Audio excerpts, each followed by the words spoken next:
Hello everyone. I thought I would just upload this quick video. Realized we didn't really go over a lot of the prompt for the assignment that's due next Friday, and so I just wanted to clarify a few things just in case there are some vague terms. So the first thing I want to do is just talk to you about the description of the assignment, and then we can talk about the rubric. First and foremost, I want to clarify some terms. So my instructions say to choose a period of the Bible, either Old or New Testament. So I want you to choose one of the two testaments. Okay, that's all that sentence means. And then I want you to further pare it down. So the rest of the instructions, and write a 650 to 900 word essay describing the historical or cultural context behind a passage, time period, or section of the Bible.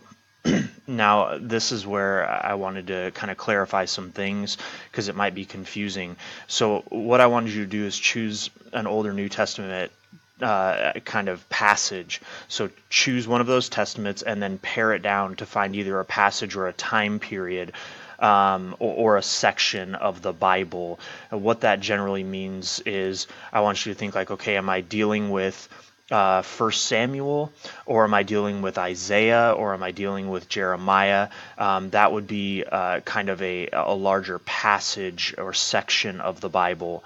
Whereas you could just focus on a particular chapter if it has a broad enough historical context for you to jump into. So really just think, if I want to do Old or New Testament, and then pick a particular passage or book within the Bible, or a time period like the Assyrian period, the Babylonian period, the Persian period to study.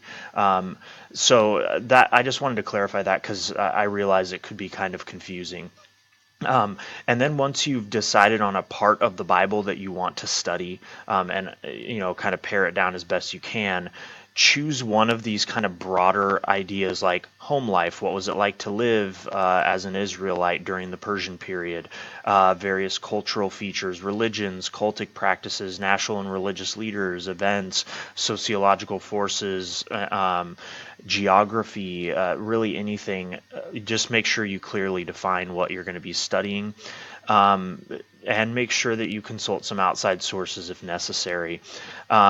Really, at the close of the essay there where I say describe how knowing this information helps you read and understand the Bible better, I think the best way for you to get a handle on that is to make sure that you're attaching it to particular pieces of the passage that you are focusing on, and show how it's relevant to that. So let me show you how that kind of works out in the rubric. Okay, so you've got your grammar and style, which is worth 0 to 10 points in this essay, and then there are two major sections here.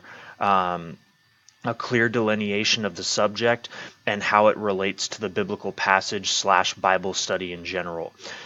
So really what I'm looking for is at the distinguished level is I want you to show me and clearly define the subject that you're studying. And then I want you to give me certain pieces or ideas within that subject that you found really important to your study.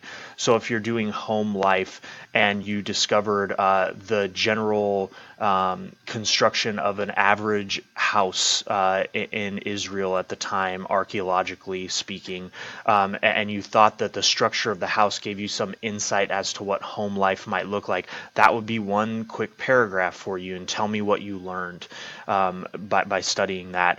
And then at the end, when you're doing your concluding remarks, tell me why that's important to the passage. So tie it directly back to that. So if you give me a clear subject that you're studying and 2 or 3 points, because this is only a 650 to 900 word essay, 2 or 3 really important pieces of that subject that you think apply to the passage you're studying or the section of the Bible you're studying, and really show me the relevance of it, then you'll do really well and hit those distinguished areas.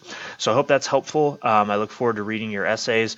Also, I made a mistake and put the discussion topic for your papers 1 week early, so I'm going to be switching some things around there, so keep an eye on that, and I look forward to seeing you all next Tuesday.